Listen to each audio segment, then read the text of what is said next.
What was I thought quite striking is a lot of those mistakes were almost first half in the main. It felt like as it went on, they started, the wheels were greased and they started to stick a bit more. And I thought, oh, maybe they just needed that one extra game, which was yesterday, to get into a good place for South Africa. Would you shoot down that theory? I wouldn't shoot it down, but I wouldn't fully buy into it either. I think Romania probably took, they got fatigued as well and they didn't get as much pressure in defence.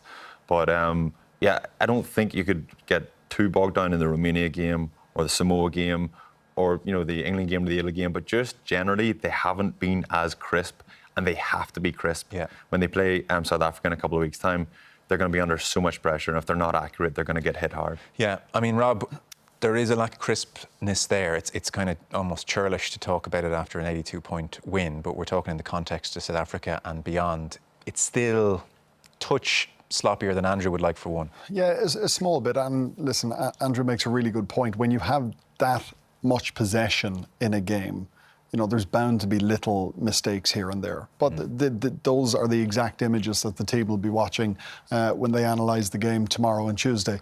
We did speak yesterday about how Ireland have been afforded the luxury of just easing themselves into this competition. And that's what's happened. But to beat South Africa, the pass execution, the skill level has got to be better than yesterday, most notably because they won't have the same time on the ball because of the aggressiveness of that South African defence. What's your read, Alun?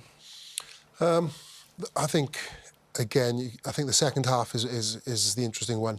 Yes, Romania became fatigued, but I think, don't forget the changes that came on. I think the fresher legs came on. I think they'd seen what had gone on the first half, so I think some of those guys that came on were taking a bit less, pressure. They were calmer on the ball, a bit more patience, because the game was won. You won't have that benefit, obviously, in other games. But I think, it was job done for the first one. You can't necessarily take too much out of it. Okay. To be fair, there were one or two drop balls, and I think it's totally understandable the amount of passes that were thrown and the amount of rugby they tried to play. What we saw there was, getting back to the shape is there at least, and there were a lot of really well executed catch passes and loads of guys going into holes. Johnny Sexton, for me, no matter what happens, that guy comes into a team and everybody does what they're told. They always look more threatening with Johnny.